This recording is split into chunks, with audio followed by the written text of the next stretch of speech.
नमस्कार, स्वागत है आप सभी का। एफएम न्यूज देख रहे हैं आप और आपके साथ मैं हूं नितिशा बंसल। देश ने आज एक कीर्तिमान स्थापित किया है। देश के लिए आज एक बड़ा ऐतिहासिक दिन है जब भारत की वायुसेना में 10 नए विमान शामिल किए गए हैं। दरअसल आज भारतीय वायुसेना के बेड़े में देश का सबसे पहला स्वदेशी विमान जुड़ गया है। 10 लाइट कॉम्बैट हेलीकॉप्टर्स का पहला बैच वायुसेना में शामिल हो गया है। विमानों का ये बेड़ा भारतीय फोर्स की ताकत को न सिर्फ बढ़ाएगा बल्कि पाकिस्तान और चीन की सीमाओं पर दुश्मन का खात्मा करने में भी सक्षम होगा। हल्के वजन वाले इन विमानों की मदद से सेना सीमाओं पर आसानी से मिसाइल और अन्य हथियारों को ले जा सकेगी और दुश्मन का पल भर में खात्मा कर सकेगी। इन विमानों को खास ऊंचाई वाले इलाके में ऑपरेशन के लिए बनाया गया है। रक्षा मंत्री राजनाथ सिंह की अध्यक्षता में वायुसेना प्रमुख air chief marshal V R. Chaudhari की उपस्थिति में जोधपुर में विमानों का ये बेड़ा वायुसेना में शामिल किया गया।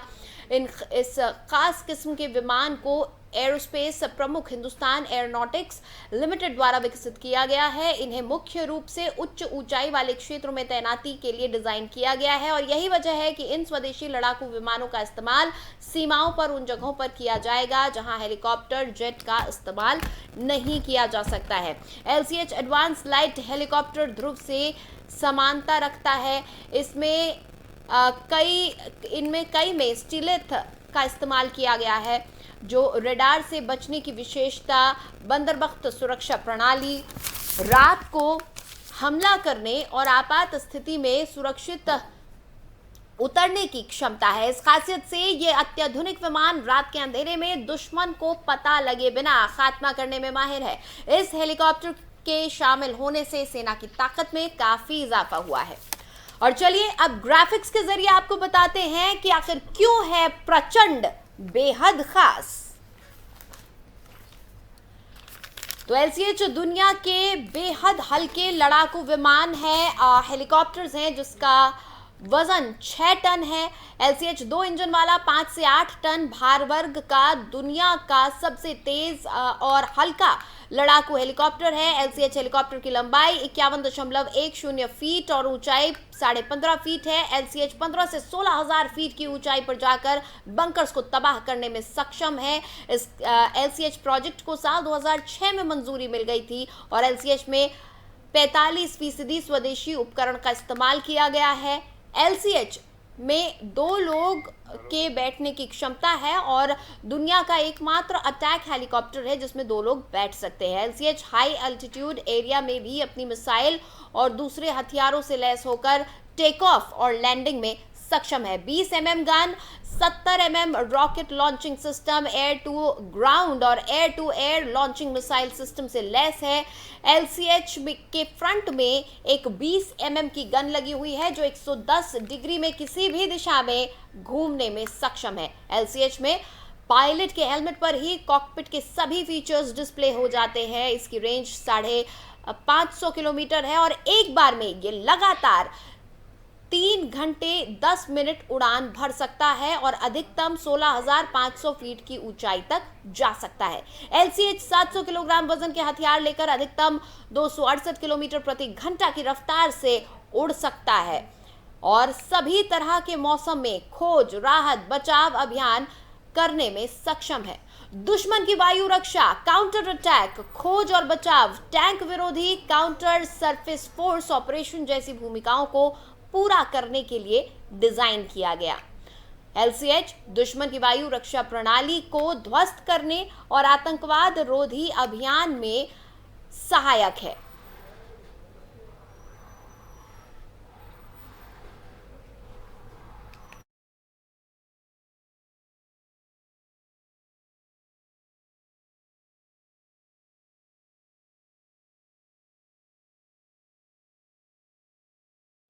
वहीं देश के सबसे हल्के हेलीकॉप्टर प्रचंड को लेकर रक्षा मंत्री राजनाथ सिंह ने क्या कुछ कहा है, आपको सुनवाते हैं। एयरफोर्स में देश के प्रथम इंडिजिनस लाइट कॉम्बैट हेलीकॉप्टर का इंडक्शन हो रहा है। प्रचंड शक्ति, प्रचंड वेग और प्रचंड प्रहार की क्षमता वाले इस LCH का इंडक्शन हमारी एयरफोर्स की कैपेबिलिटीज में बढ़ोतरी के साथ साथ रक्षा उत्पादन क्षेत्र में आत्मनिर्भरता की ओर भी यह एक बड़ा कदम है। अमृतकाल की प्रारंभिक वेला में इस पराक्रमी एलसीएच का इंडक्शन देश की आजादी के शताब्दी वर्ष तक इंडियन एयरफोर्स को दुनिया की सर्वश्रेष्ठ एयरफोर्स बनाने में आपके संकल्प को दर्शाता है। साथ ही यह शताब्दी वर्ष तक रक्षा उत्पादन क्षेत्र को पूर्ण आत्मनिर्भर बनाने के आपके संकल्प को भी दिखाता है।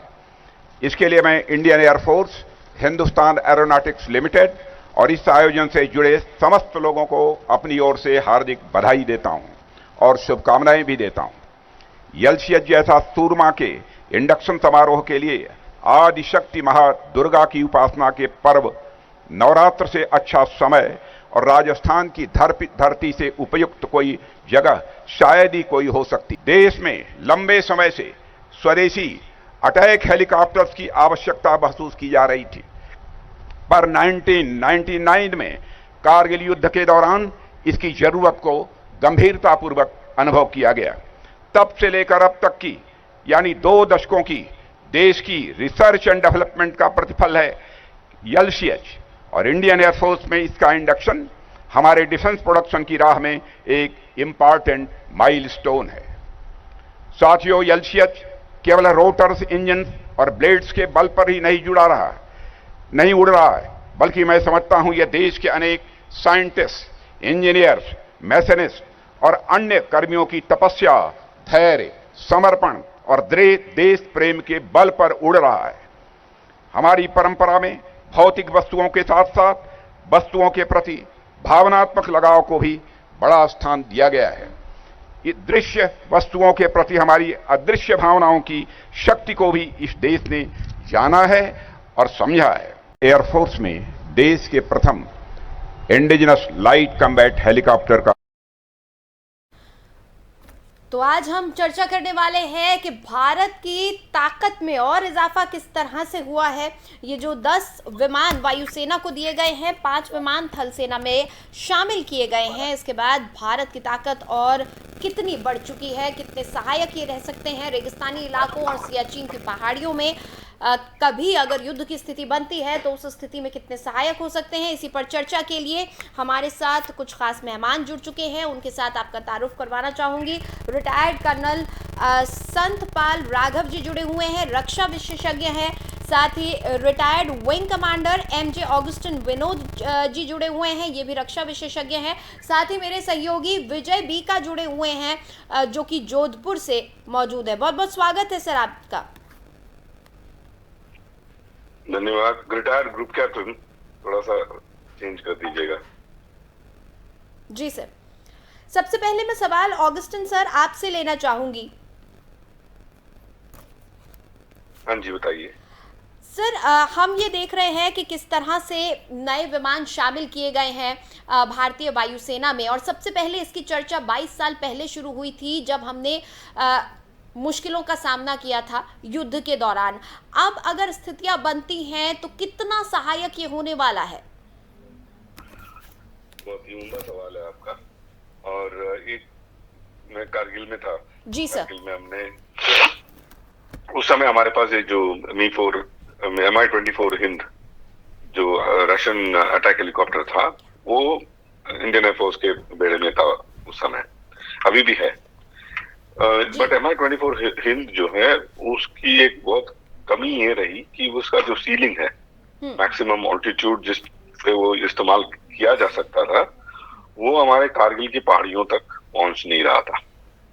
तो आप देखेंगे हेलीकॉप्टर के अगर बात करें कारगिल में, तो Mi-8 का जो इस्तेमाल था वही हमें मेघमात्रा और चीता और चेतक जी। जो आपने गुंजन सक्सेना वगैरह जो उड़ाती थी जी। वो हेलीकॉप्टर हुआ करता था।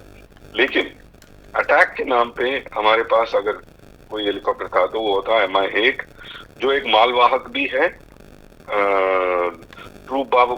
ट्रूप्स को भी ले जाता है, और जैसे आप मेरे पीछे देख रहे हैं जो दोनों तरफ मैंने लगाया हुआ है, देखिएगा फोटो, तो उसमें दिखाई देगा कि 4 उसमें रॉकेट लॉन्चर्स लगी हैं।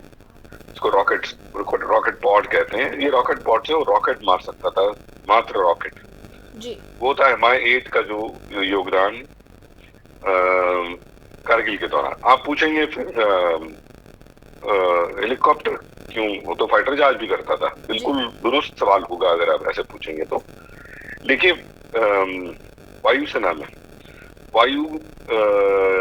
किसी भी वायु यंत्र का इस्तेमाल में एक छोटी सी एक कमी कह सकते हैं आप उसको, वो है बेस डिपेंडेंसी।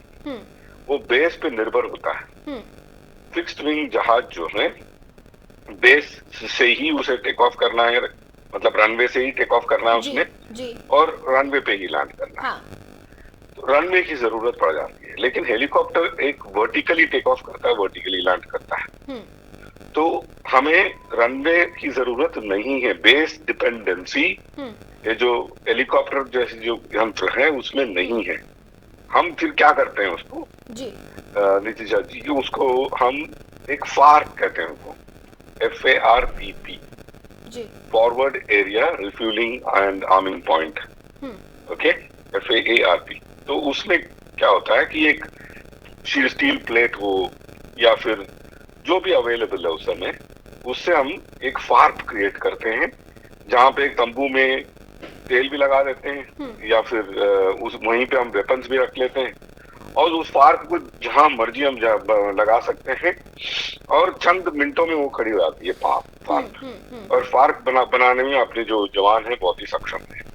सो इसीलिए vertical take off and landing जो है, जो केपेबल हवाई जहाज जो है, वो बहुत ही एक अभिन्न अंग माना जाता है किसी भी मैन्यूवर वॉरफेयर में। और दूसरी बात, जब टैंक देखते हैं, अभी हमने यूक्रेन के दौरान आपने भी डिस्कस किया, मैंने भी आपके प्रोग्राम में काफी डिस्कशन किया है इसके बारे में। यूक्रेन में हम देख रहे हैं कि टैंक के खिलाफ काफी, टैंक का जो लड़ाई है वो काफी चर्चे में आया है।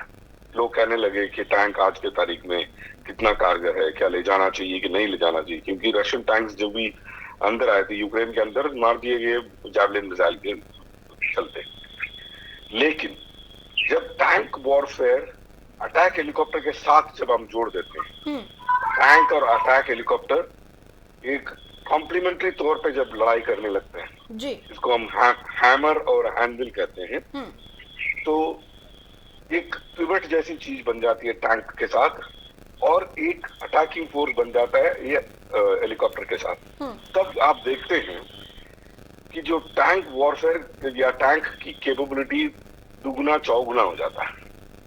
हम जैसे ब्लिट्जक्रिग कहते थे वर्ल्ड वॉर 2 में, आपने देखा होगा हिटलर की सेना जो है चंद दिनों में फ्रांस को खा गए, फिर कुछ ही दिनों में आसपास के कंट्रीज को खा गए। कैसे? क्योंकि टैंक वॉरफेयर की वजह से, मैन्यूवर वॉरफेयर कहते हैं इसको। इसकी जो कैपेबिलिटी कहीं गुना बढ़ जाती है जब हम अटैक हेलीकॉप्टर को ले आते हैं।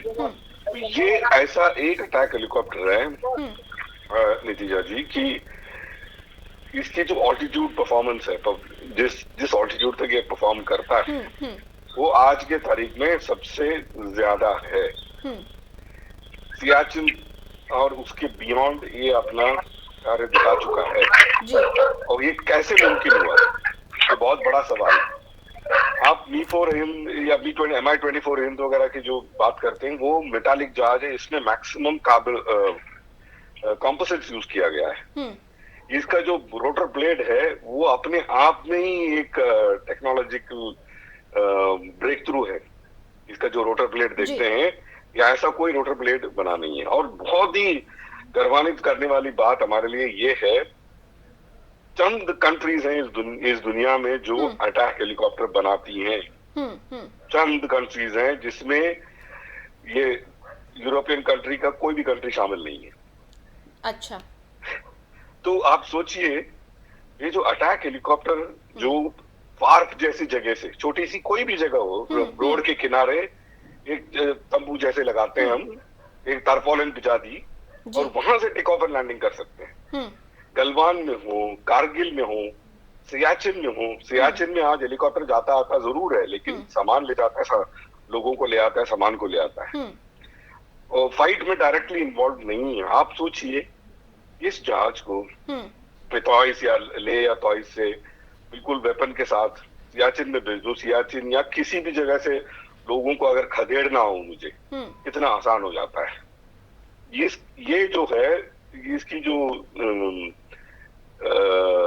कंट्रीब्यूशन जो है मल्टीप्लिकेटिव फैक्टर बन जाता है जब हम किसी भी क्षेत्र में इसको इस्तेमाल करने की जब हम वो लगाते हैं। और अगर आपके पास अगर 2 मिनट और हो तो, या फिर आगे वाले सवाल में मैं इसके और खूबियों के बारे में बताना चाहूंगा। हम और खूबियां भी डिस्कस करेंगे। हमारे साथ संतपाल राघव जी भी जुड़े हुए हैं। सर रिटायर्ड कर्नल रहे हैं।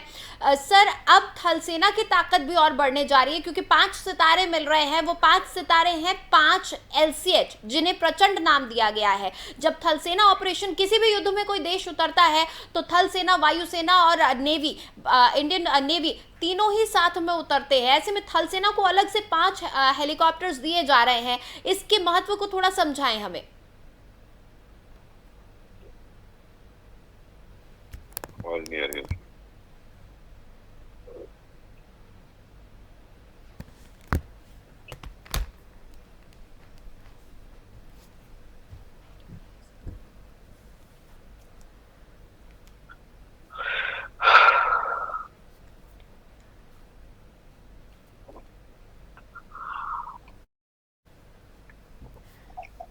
कुछ तकनीकी दिक्कत के कारण हम तक आवाज़ नहीं पहुंच पा रही है। बहरहाल मेरे साथ मेरे सहयोगी विजय भी जुड़े हुए हैं, जो कि आज जोधपुर में ही मौजूद हैं।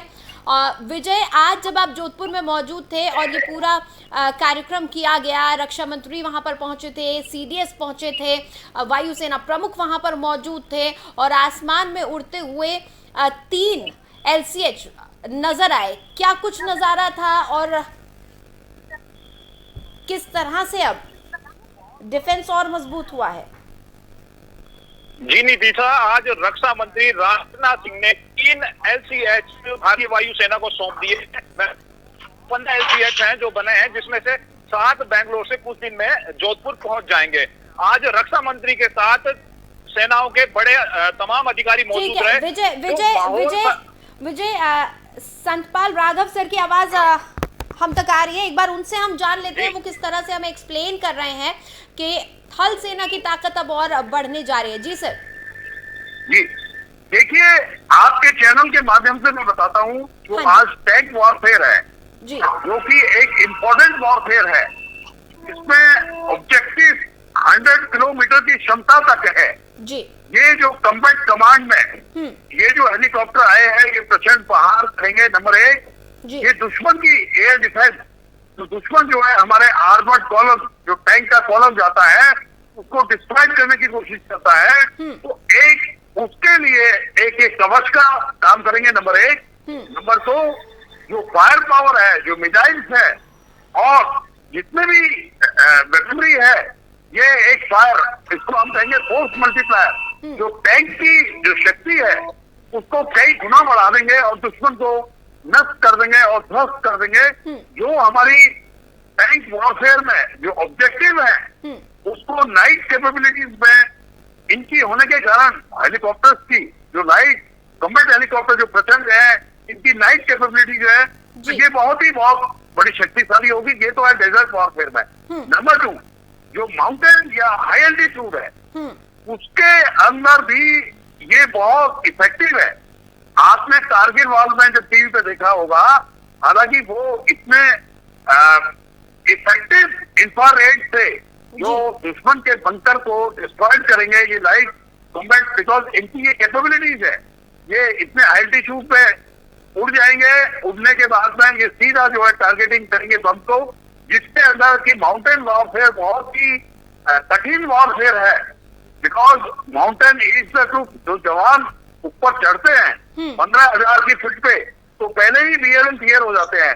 लेकिन वो जो दुश्मन मोर्चे पे बैठा हुआ है, बंकर पे बैठा है, उससे लड़ने के लिए ये हेलीकॉप्टर उसको सॉफ्टन कर देंगे, टारगेट को, वो बंकरों को ध्वस्त कर देंगे। इनके अंदर नाइट कैपेबिलिटीज भी है, तो वो वॉरफेयर के लिए बहुत ही सक्षम और प्रचंड प्रहार और एक शक्ति का, बहुत ही बड़ी शक्ति, जो कि देश के लिए फायर पावर एंड मोबिलिटी के लिए होगी और ऑपरेशन को सक्सेसफुल बनाएगी।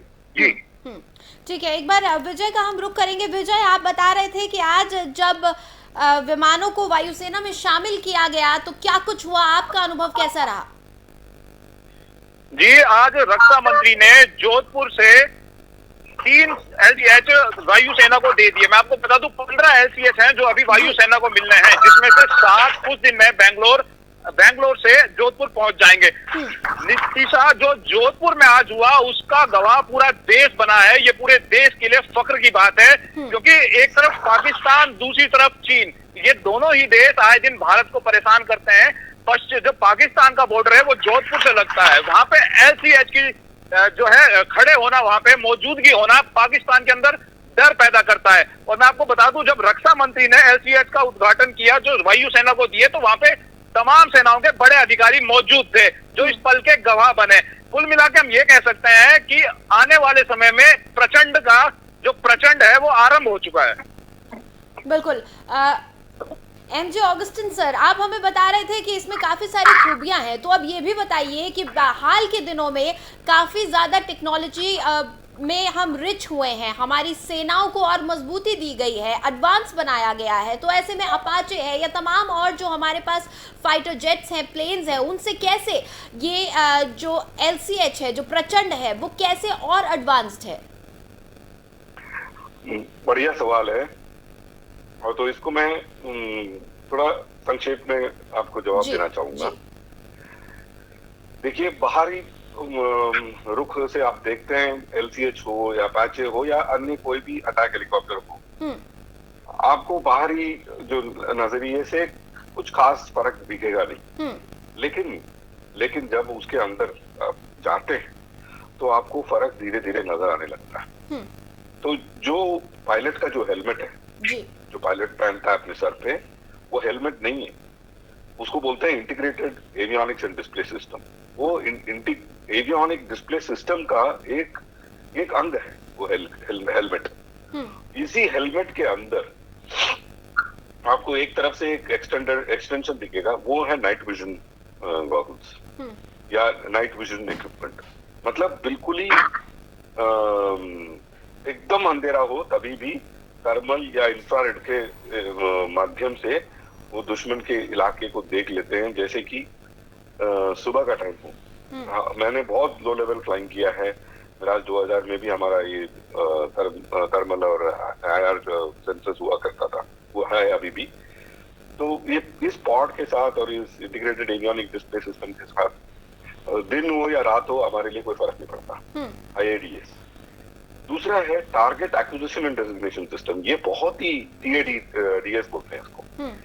ये बहुत ही एक अलग लेवल का एक्सपीरियंस है ये, टारगेट को अक्वायर करना। अब मान लीजिए, मैं दर्शकों के लिए एडवांटेज के लिए बड़ा सिंप्लीफाई करके बता रहा हूँ। सपोज हमें एक इंफॉर्मेशन मिला है, फलाने पहाड़ के नीचे इक्का दुक्का टैंक खड़ा हुआ है, और टैंक जब खड़ी होती हैं तो बिल्कुल ही कर्नल साहब बताएंगे, आप उसके 5 मीटर दूर तक भी जब जाएंगे आपको नहीं नजर आने वाला वो टैंक, क्योंकि टैंक बिल्कुल कैमोफ्लेज किया होता है। बट उस कैमोफ्लेज के अंदर से भी हम देख लेते हैं। क्यों? क्योंकि कोई भी मेटालिक चीज जो होती है, स्पेशली जब हम रेगिस्तानी इलाके की बात करते हैं, तो गर्म होता है वो।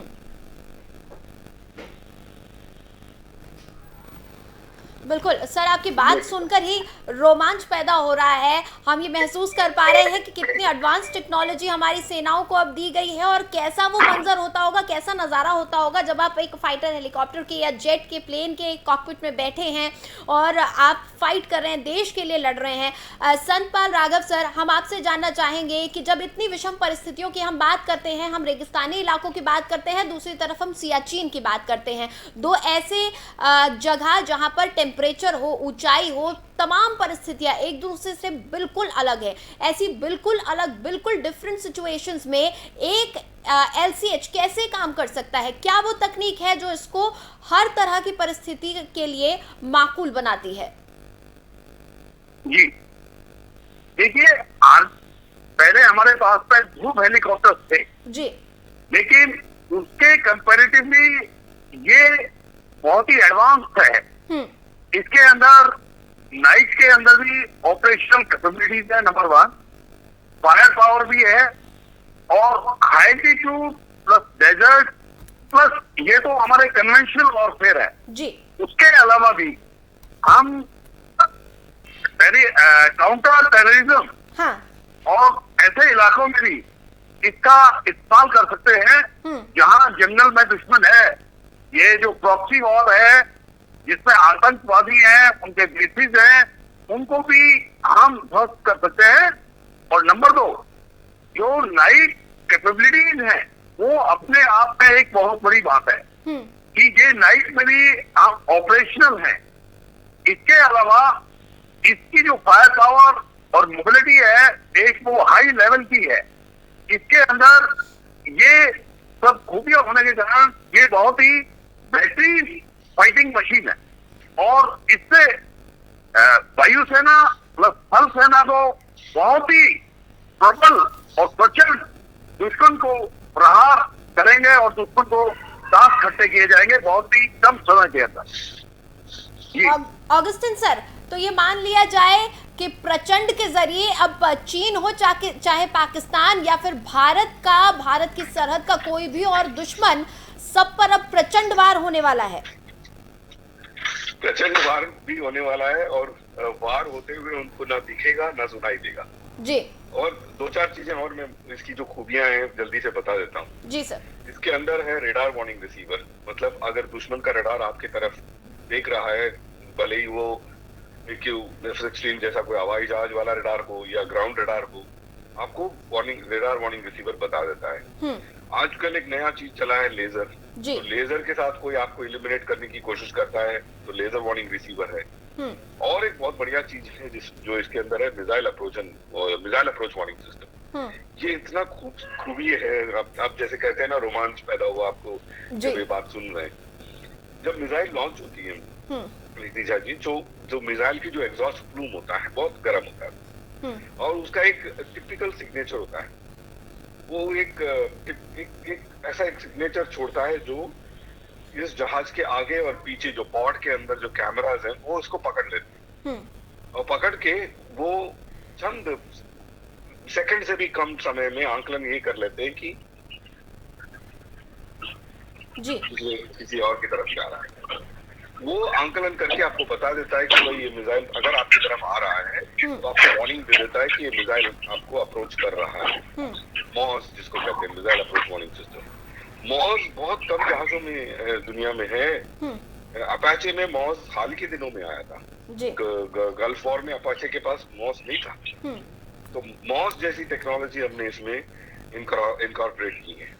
और जैसे automatic flight control system helicopter में AFCS बोलते हैं, automatic flight control system helicopters में बहुत दिनों बाद आया और बहुत कम कैपेबिलिटी के साथ आया। फिक्स्ड विंग जहाज में ऑटो पायलट लगाना थोड़ा आसान है। हेलीकॉप्टर में ऑटो पायलट लगाना और उसकी खूबी जो है और उसका जो एल्गोरिथम है वो बहुत ही अलग है। बहुत कम कंट्रीज के पास ये सॉफ्टवेयर लिखने की कैपेबिलिटी है। हमारे पास ये, हम तो सॉफ्टवेयर जायंट है, हमारे पास तो होना ही चाहिए। तो ये जो AFCS है ऑटोमेटिक फ्लाइट कंट्रोल सिस्टम, इसका एकदम अव्वल नंबर का ऑटोमेटिक फ्लाइट कंट्रोल AFCS इसके अंदर लगा हुआ है। इसके अलावा इसमें जो वेपन्स लगी हैं नितिजा जी, उसमें एक वेपन लगा है मिस्ट्राल 2। ये जो वेपन है मिस्ट्राल एक शोल्डर लॉन्च, मतलब जमीन से हवा की तरफ मार करने वाला सैम सिस्टम जी। ये जमीन से हवाई में मारने वाला सैम सिस्टम को हमने हेलीकॉप्टर में इनकॉर्पोरेट किया और उसको सरफेस टू एयर मिसाइल को हमने एयर टू एयर मिसाइल में कन्वर्ट किया, मिस्ट्राल 2। आप सोचिए इस बात को जी। तो ये जो है दुश्मन के हवाई जहाज को भी, दुश्मन का हेलीकॉप्टर हो या दुश्मन का फाइटर हो, उसको भी मार गिराने का क्षमता रखता है, वो भी 5 किलोमीटर की दूरी पर। बिल्कुल, यानी बहुत ज्यादा टेक्निकली। तो IADS, हाँ, IADS जो है, IADS उसको पिकअप करेगा, मतलब उसके जो सामने जो वो है कैमरा जैसी चीज। और एक है इंटरऑपरेबिलिटी, ये समझना और जरूरी है। सपोज हमारा AWACS उड़ रहा है, आपने देखा होगा जब अभिनंदन की लड़ाई हुई थी, अभिनंदन को किसने गाइड किया था? एक लेडी कंट्रोलर ने गाइड किया था, जिनको भी वीरता पुरस्कार मिली थी, आपको याद होगा। तो गाइडेंस वो देते हैं, तो वो जो गाइडेंस देते हैं उनका जो कंट्रोल इनपुट्स और बाकी जो सारी जो चीजें जो वो देखते हैं अपने स्कोप में, वो पायलट यहाँ पे इस जहाज के अंदर भी देख सकता है जी। तो ये डेटा लिंक जिसको कहते हैं, जैसे हम व्हाट्सएप पे मैसेज भेजते हैं ना एक दूसरे को जी। वो हवा में भी ये जो मैसेजेस और ये इमेजेस आदान प्रदान होती हैं उसके अपने प्रोटोकॉल पे, उसको बोलते हैं इंटरऑपरेबिलिटी। आप एक दूसरे के साथ मिल करके जी। एक सिनर्जी के साथ कैसे चल सकते हैं, ये इसके अंदर है जी। तो जब 2 और 2 5 हो जाता है, नहीं ना कि 4, तो ये सारी चीजें जब आप जोड़ देते हैं, और जब जैसे कर्नल साहब ने बताया टैंक वॉरफेयर के बारे में, मैंने जिक्र किया इससे पहले, ये जो इंटरऑपरेबिलिटी जब हम टैंक के साथ भी घुसा देते हैं, जैसे टैंक के जो प्रोटोकॉल्स वगैरह इसके साथ की कॉमनैलिटी जब लाते हैं, इसको अगर मैं दर्शकों को सिंपल लैंग्वेज में बताऊं, अगर आप टेलीग्राम यूज कर रहे हैं और मैं व्हाट्सएप यूज कर रहा हूं, तो मैं व्हाट्सएप पे टेलीग्राम मैसेज नहीं भेज सकते। हाँ। आपको भी मुझको भी या तो टेलीग्राम में आना चाहिए या व्हाट्सएप में आना चाहिए, है कि नहीं?